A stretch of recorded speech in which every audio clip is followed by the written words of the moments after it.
Hi everyone.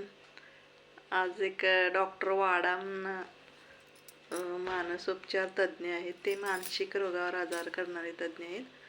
त्यांनी काही वाक्य सांगितले ती सांगणार आहे. तर सुदैवी जीवनासाठी त्यांनी रहस्य सांगितले आहे. ते म्हणजे असे की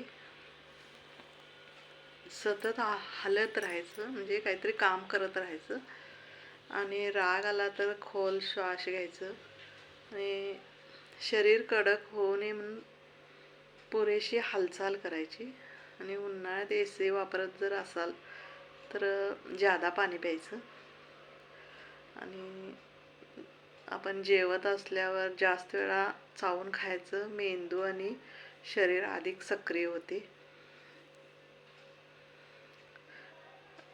त्यामुळे खूप औषध वगैरे काय घेण्याची गरज नाही.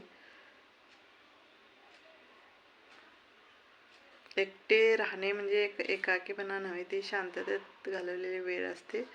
आळस करणे हे काय लाजिरवाणी गोष्ट नाही आहे. जे आवडते करा, नकोशे आहे ते करू नका. वय वाढले तरी म्हणजे कुठल्याही परिस्थितीत घरात बसून राहू नका. जरा थोडा फेरफटका तीन मारा आणि प्रत्येक गोष्ट काळजीपूर्वक करा. सतत TV पाहत बसू नका आणि ताजी फळे खा, सलाड खा आणि झोप येत असेल तर म्हणजे झोप जबरदस्तीने झोप घालू नका. म्हणजे थोडा वेळ अशी डुलकी वगैरे मारून परत फ्रेश व्हा आणि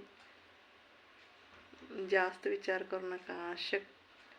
म्हणजे शक्य तितके लवकर एक असं डॉक्टरांचे भेटी वगैरे घ्या. कौटुंबिक डॉक्टर एक असायला हवे असे ते म्हणतात. आणि शिकणे थांबवले तर माणूस वृद्ध होतो. त्यामुळे काही ना काही शिकत राहा. सूर्यप्रकाशात बसणे आनंद देते आणि इतरांना उपयोगी पडणारी कामे करा आणि रोजचे दिवस सुखात घालवा आणि आनंदाने जगा. सहजपणे श्वास घ्या. प्रत्येक गोष्ट शांतपणे स्वीकारा आणि आनंदी लोक एक सगळ्यांना आवडतात. त्यामुळे आनंदी राहा आणि हसू हे भाग्य घेऊन येते. त्यामुळे हसत राहा. असे काही संदेश दिलेत. ते आवडल्यास चॅनलला सबस्क्राईब करा.